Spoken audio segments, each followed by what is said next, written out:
Hello, everyone, and welcome back to another Planetarium show. My name is Jessica. I'm the director of the Planetarium, and with me tonight are three, there's four total, three of our students. It's a Saturday, okay?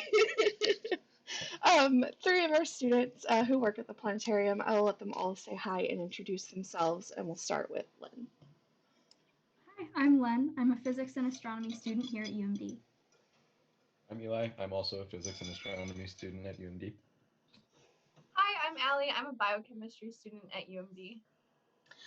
So tonight is the next episode, I guess, in our exploration series, which we actually started a year ago. Believe it or not, it was a year ago because we started it because of Perseverance landing on Mars, and I wanted to do a whole show about it. So for our year into the exploration series, I can't believe it took a year, but I'm finally talking about Pluto. And we'll also talk about dwarf planets because that's always the question that comes up when you talk about Pluto. So that's our show tonight, is talking about Pluto and the dwarf planets. Now, as always throughout our show, if you have any questions, feel free to leave them down in the comments. Eli will be keeping an eye on that for me and will let me know as questions come up. But let me get there, come over here, do that. Okay, let's get going. I'm probably going to have to move my camera around a little bit. So I apologize for that, but it's probably going to have to happen. All right. So as I said, tonight we are talking about Pluto and the dwarf planets. And to start talking about Pluto, believe it or not, we actually have to start off talking about the planet Uranus. And this will make sense in a minute. So, Uranus was the first planet that was actually discovered in more modern times.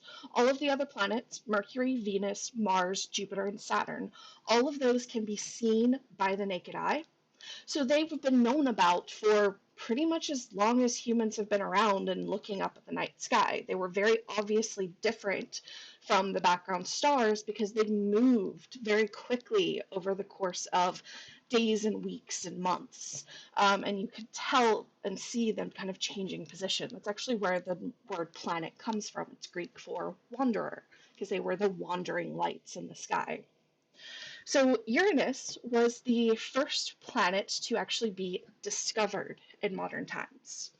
And this discovery happened by William Herschel on the night of March 13th, 1781. Now, when he first saw this light in the sky through his telescope, he knew that it wasn't a star because it looked like an actual circle and not just a point of light like stars look. Now, at first he thought it was a comet, because that was pretty typical to see in the sky. But after talking to other astronomers and having more people look into it, they realized that it was actually a planet. They had no idea that there could be any planets out past Saturn, and William Herschel found one, and he got a lot of money and a lot of acclaim for it, which makes a lot of sense. Now, once Uranus was found, when you looked back at star charts from earlier times, it turned out that other people were seeing the planet in the sky.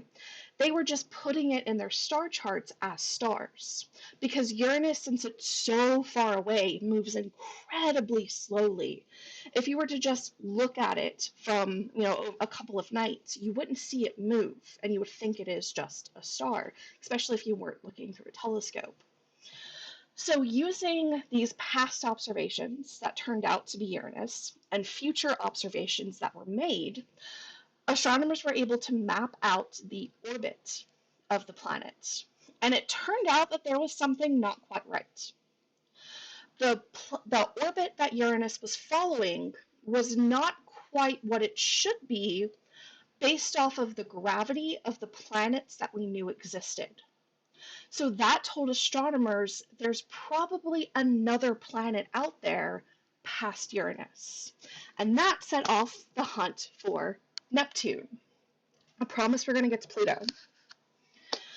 So, a couple of astronomers attempted to do this using these deviations in Uranus's orbit. They calculated what this mystery planet's mass would be and what its orbit would be, and then told observational astronomers to point their telescopes to these regions of sky to try and find it. Now, the first successful observing of what is now known as Neptune was thanks to the calculations by the French astronomer Urbain Le Verrier and the German observational astronomer Johann, I think it's Gaia? I don't know how to pronounce German names. And this discovery happened on September 23rd, 1846. And supposedly, Levier's calculation was so spot on that Johann was able to find it within about 30 minutes of looking for it, which was amazing because other astronomer and observational teams had been looking for several years now at this point, and Leverrier just got it spot on. And so that was the discovery of planet Neptune, which was a huge win for gravity and models and calculations of gravity, because we were able to pinpoint exactly where another planet would be that we never even knew existed before, based off of how gravity pulls on Uranus. So, I'm saying all of this to lead up to Pluto, because once Neptune was found, calculations showed that its orbit wasn't quite right. Again, based off of the gravity of the known planets. So here we go again. Astronomers are like, okay, well, there must be yet another planet out past Neptune, and the search began. One of the main people to take up this search was Percival Lowell, who started his search in 1906 at the Lowell Observatory that he built in Arizona. If this name sounds familiar, I have talked about him a lot, particularly when we've talked about Mars and the possibility of life in the universe. He was the one that really pushed forward the idea of the canals on Mars and brought forward the idea that there was an intelligent race on Mars. Because of that, whole other show, you can go watch our recorded videos if you're interested. So in 1906, Percival Lowell set out on the search for what he called Planet X, and he searched until the day he died in 1916. Well, from that point, the search for Planet X was kind of put on halt for a little bit, but was eventually picked back up in 1929, when the astronomer Clyde Tombaugh was hired to the Lowell Observatory and given the task to continue Percival Lowell's work. Now, I have to tell you, the task that Clyde set out to do sounds like the most monotonous, mind-numbing exercise. What he did every night was take pictures of the night sky and then developed those pictures and compared them to pictures of the same area of the sky from previous nights. And he did what you're seeing here, what's called kind of blink comparison, where you would quickly switch back and forth between the two images, which wasn't digital at the time. There were actual like photographic plates that you would switch back and forth between. And you would look for any of these points of light that moved from one night to the next, because that would indicate, a planet or something. And I don't know if you've been able to spot it yet, but it is right here at the center. We have a point that appears here in one of the pictures, and in the next picture, it has moved over here. This discovery by by Clyde Tombaugh, was made on February 18th, 1930. And the Lowell Observatory was able to announce that it had finally found this mysterious Planet X. Now, the name given to the planet, which is now known as Pluto, was very it was very hotly debated, but the name Pluto did eventually get settled on, and it was suggested thanks to the 11-year-old schoolgirl from Oxford, England, Venetia Burney, who you can see here on the left. She had thought up the name. Her dad knew some astronomers, so he was like, this is a good idea, let me tell them, and then they got it to the people at Lowell. They all voted, and it was unanimously voted on for Pluto. And we think that part of the reason it was chosen was because the first two letters of Pluto are PL, which are the initials of Percival Lowell. So that probably helped it some. So here is another picture of Pluto. You can see it right here. Really hard to tell that it's a planet out there and not just a very faint star.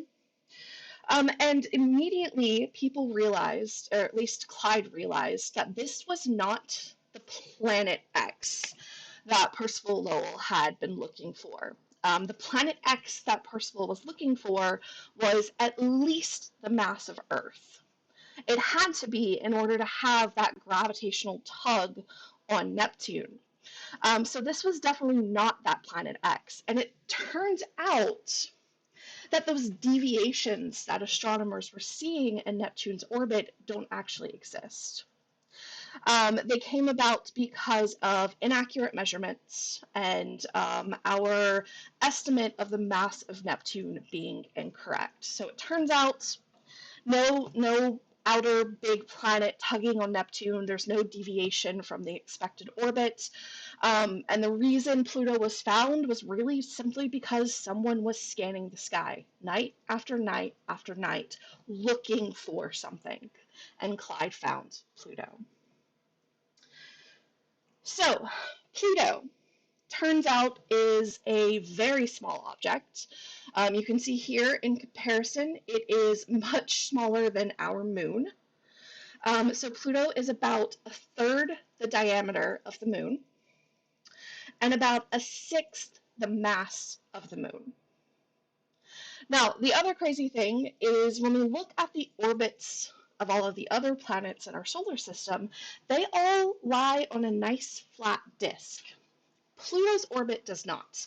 It is tilted by about 17 degrees with respect to the other orbits of the other planets. It's also a lot more eccentric, meaning it's not perfectly circular. The orbits of all the planets aren't perfectly circular, but they're very close. Pluto's is very obviously elongated and more eccentric. So Pluto is average orbital distance, is about 40 astronomical units. So it sits on average about 40 times further from the sun than the Earth does. And because of that eccentric orbit and that tilt, there's actually periods of time when Pluto is closer to the sun than Neptune, which is pretty cool. But fear not, the two will never collide with each other because their orbits never actually cross. And they're always on kind of opposite sides of the sun, so they're never near each other. Now, the bulk of what we knew about Pluto was based off of what little observations we could make from here on Earth, which is extremely difficult to do for an object that is so small and so far away. Now, this all changed thanks to the New Horizons spacecraft. New Horizons launched from Earth on January 19th, 2006, and started its very long journey to get out to Pluto, where it finally did its flyby on July 14th, 2015. Now, yes, this was a flyby because New Horizons was going very fast, too fast to slow down and go into orbit around Pluto. Because it's kind of a give and take. If you want the spacecraft to get out there in a decent amount of time, it has to go very fast. But that also means it's going to be very difficult to try and slow down once you get there. So they kind of got a good balance of getting there in a decent amount of time. It took about 9 years. And so you do a flyby, but it flew by I mean, it was quick, but it was in enough time for us to get a lot of information about it and some stunning pictures that I will show you. So our view of Pluto went from this little hazy blob to this gorgeous high-resolution imaging of its surface that told us that Pluto was not at all the world that we thought it was. So this is Pluto, thanks to the New Horizons spacecraft. First thing you notice is this red color to it. We'll come back to that in a second, but we definitely weren't expecting Pluto to really be this reddish color. The surface that we see is ice, mostly nitrogen ice, but there's also traces of methane ice, carbon monoxide ice, and water ice as well. We can also see a lot of variation in the color, a lot of variation in the texture and the geographical features that we see. There are some very obvious notable features on Pluto. Of course, we have the heart, which is Tombaugh Regio, named after Clyde Tombaugh, who discovered it. This dark area over here is named after Cthulhu, for any Eldritch horror fans.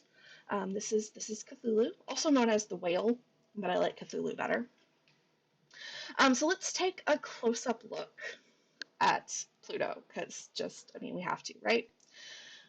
So we're going to start with this really awesome composition that NASA put out based off of all of the images that came back from New Horizons. We can actually simulate what that flyby was like. And one of the things we see in this first flyby is mountains. And these mountains are a lot taller than we expected, because we knew that Pluto was a lot of nitrogen ice. We actually did know that before New Horizons flyby. Well, nitrogen ice is only so structurally sound. So based off of the stability of nitrogen ice, we had an estimate of how big the mountain should be, and the ones we saw are a lot bigger than we thought. And then here we have a flyby of the part of the heart region, Tombaugh Regio, where we see these kind of segments in the icy crust, which we'll come back to and talk about what all of that is as well. But it's so cool.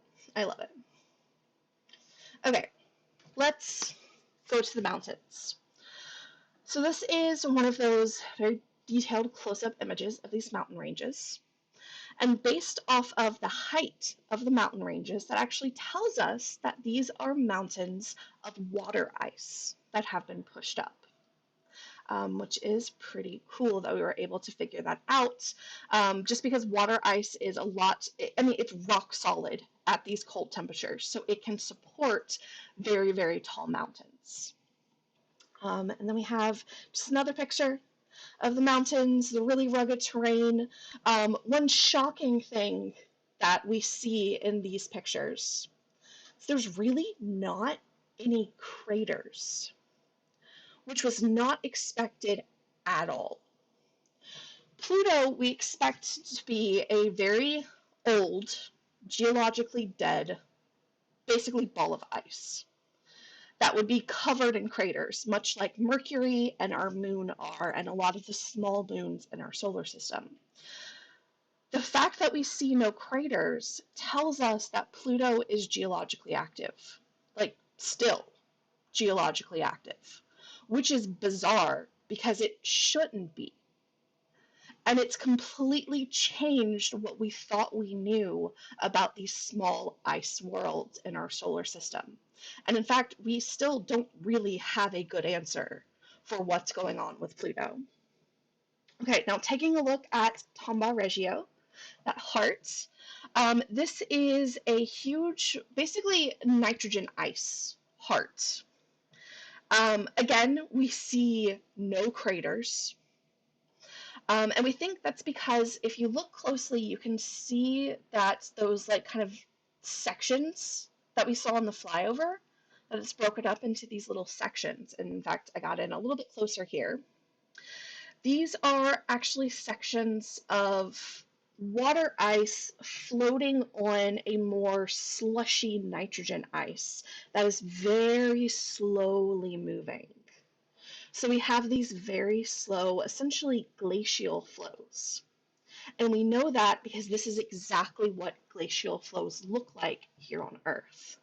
And you can see that really well around the edges, where you can see these glacial flows running into the terrain along the edge of the heart, which is just crazy. Okay, so as I said, we know that Pluto is a lot of ice. We know that there's some rock in there too. So before New Horizons flew out, we expected that Pluto had a core of rock and then a thick mantle and crust of frozen ice. That's what ice is. It's frozen, of ice. Now, thanks to these images and the fact that Pluto appears to be geologically active, I mean, it has to be for there to be no craters on the surface, we have now revised what we think the interior of Pluto might look like. And our best model to try and explain what we have seen so far suggests that the entire mantle is not frozen, that there is actually some warmth left inside of Pluto, leading to some of that being melted into a liquid ocean, and that could be creating geological events that repave the surface and lead to basically covering up craters that form and giving us our nice, pristine, crater-free surface. Now, as I said, we are still actively trying to really figure this out. That is our best hypothesis at this moment. Now, Pluto does have an atmosphere. This is a true color image of Pluto's atmosphere as New Horizons was flying by. This atmosphere is mostly nitrogen, but also has methane and carbon monoxide mixed in, basically the same as the ice is on the surface, because there's a give and take between the gas in the atmosphere and the ice on the surface. When the planet gets a little bit warmer, some of the ices vaporize and turn into gas, which go into the atmosphere. And then when the planet gets a little bit colder, some of those gases freeze onto the surface, creating more of the ices on the surface. So we have this kind of give and take.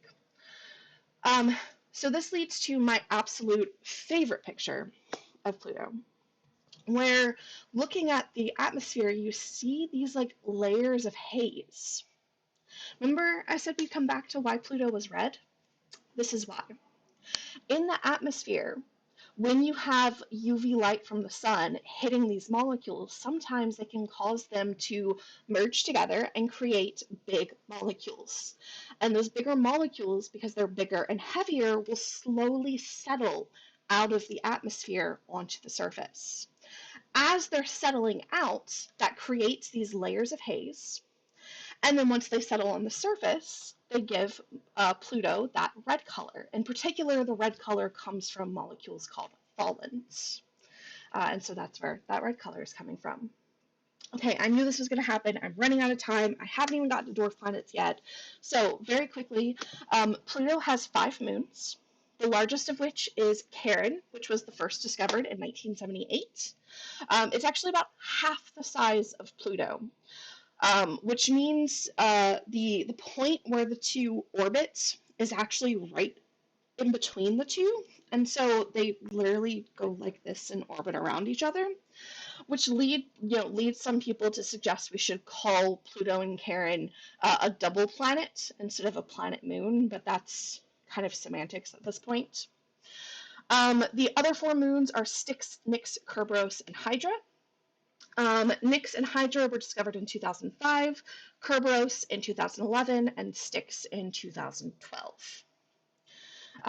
This is the best images that we have. We got some really good ones from New Horizons of Charon. The others are a lot smaller, and so the pictures aren't quite as good. You'll notice Charon has a red patch at the top. This is called Mordor. by the way. And this is actually where Charon is slowly pulling gases from Pluto's atmosphere onto it, and this is where they're settling. And remember, the molecules falling out of Pluto's atmosphere are things like tholins that are turning its surface red. So where those deposit on Charon, that's also turning red. Okay, now, onto the dwarf planets. Debate, we'll call it debate. Now, when Pluto was first discovered, it was the only thing that we knew of out past Neptune. And at the time, we actually thought that it was a bit bigger than Mercury. So we thought that it was much bigger than it actually is, which led to its planets. Well, in 1978, when the moon Charon was discovered, by using the orbit of the moon, we were able to calculate what the actual mass of Pluto is, and that's when we realized that it is very, very, very small, much smaller than our moon. And some people started to question it at that time, but it was still largely held as a planet. Now, in the 1990s, we started finding other things out here past Neptune. However, these things were all much smaller than Pluto, so most people still held Pluto as a planet. Even though it was known and very obvious that Pluto didn't fit the pattern of the planets. I mean, you can see here just the kind of two distinct groups of inner and outer planets, and then you have Pluto. We also talked about how its orbit is very tilted and eccentric, which does not match the other planets. So it was always kind of an oddball, but it was still a planet. Now that changed in 2005 when we found Eris. Eris was the first thing that we found out past Neptune that was comparable in size to Pluto. And it was estimated that if we found Eris, there have to be others like it as well. And so the debate began. Do we call all of these things planets, or do we come up with a new category for the things that aren't planets but are like Pluto? And so that led to the International Astronomical Union, the IAU, in 2006, defining exactly what a planet is. And according to the IAU, a planet is set by three conditions. One, it orbits the sun, because if it orbits a planet, it's a moon. So it orbits the sun. Two, it must be massive enough to pull itself into a spherical shape. So that rules out things like asteroids and comets from being called planets. And three, it has to clear its orbit of any planetesimals. Now the thing with Pluto is it meets the first two. It orbits the sun and it's spherical. However, if we take a look at where Pluto's orbit is and where Eris's orbit is, it actually intersects and goes right through this region known as the Kuiper Belt, where we have thousands and thousands and thousands of planetesimals, little pieces of building blocks of planets that just didn't get incorporated into planets. Now, if you look at the orbits of the 8 planets, you won't see any debris in their orbits. They're all nice and clear. So, what the IAU decided was for the things like Pluto and Eris that meet the first two but don't meet the third, they will be called dwarf planets. Now, as of now, there are 5 dwarf planets. The moon is not one, it's just here as a comparison for size.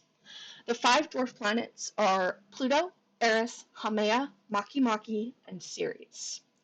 Now, you may be questioning, Jessica, you said that one of the criteria is that it has to be spherical, and Haumea is very clearly not spherical, and you are absolutely correct.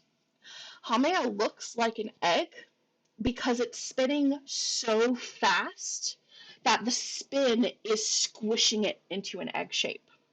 If it wasn't spinning as fast as it is, it would be spherical.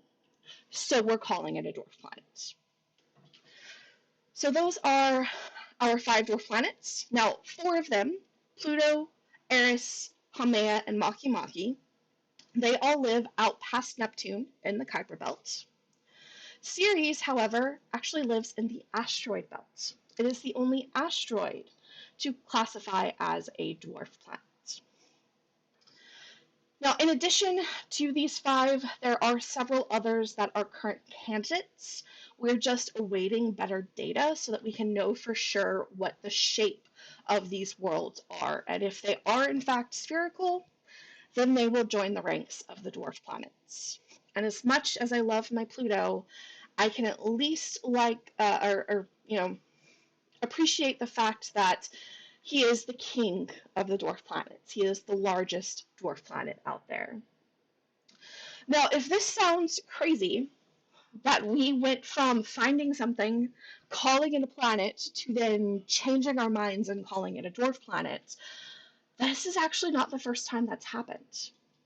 You see, when Ceres, that big asteroid in the asteroid belt, that's a dwarf planet, when that was first discovered in 1901, it was the only thing that sat between Mars and Jupiter that we knew of. So it was called a planet. Then we started finding more and more things. We realized how small Ceres actually is, how small all of the other, what we now call asteroids, are. And so Ceres and all of these things got reclassified as asteroids, because that's science. As you learn more, you adjust your models to better fit the data that you have. And now, yet again, Ceres has changed because it now meets the classification for a dwarf planet.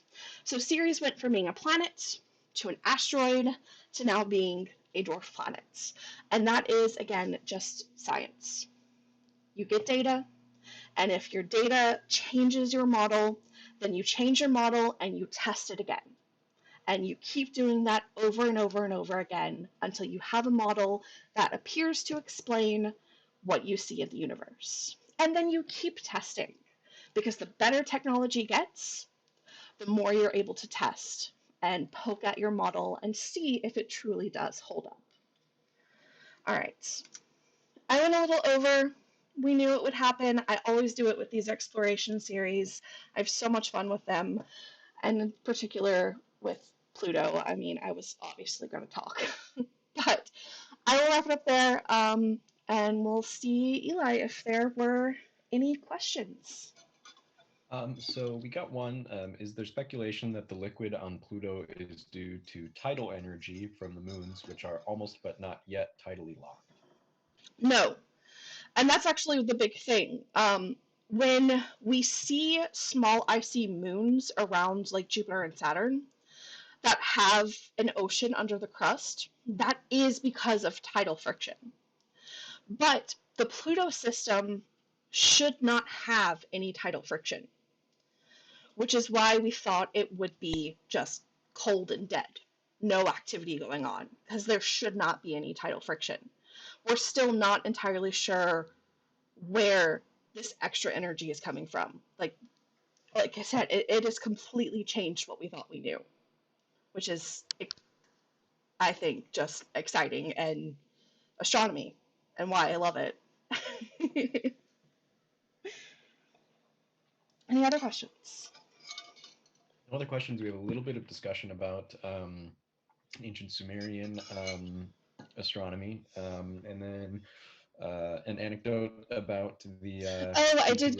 I got the date of Ceres wrong. You're right. It was 1801, not 1901. Thank you for correcting me on that. Yeah. And then some about the 3-2 resonance cycle. Yeah, and I didn't get into the specifics of that, but I did say that Pluto and Neptune are always kind of opposite each other, and that's because of that 3-2 resonance. Basically, for every 3 orbits Neptune makes around the sun, Pluto makes 2, and that keeps them separated from each other. Mm-hmm. Yeah. All right. Well, we'll put one last call out for any other questions. If you have them, put them down in the comments. And while we wait to see if any questions do come in, we have exciting news, which I've already spoiled for a lot of our Facebook followers. Um, but this is our last Saturday live stream. Saturday specifically. Because starting next week, we are doing in-person shows again. The planetarium is opening back up next week. So our schedule is now going to be Wednesdays will still be live streams here on Facebook Live. But Fridays and Saturdays, we will be doing in-person shows at the planetarium. And so up right now is our schedule for next week. So Wednesday, our live stream will be What's Up March edition, because we're at the beginning of March. On Friday, our very first in-person show in 2 years is going to be Journey Through the Solar System, which is stunning now with our new software that we got installed while we were closed over these 2 years, and it is better than anything you've seen in our planetarium before. I am ecstatic to get people in to see this.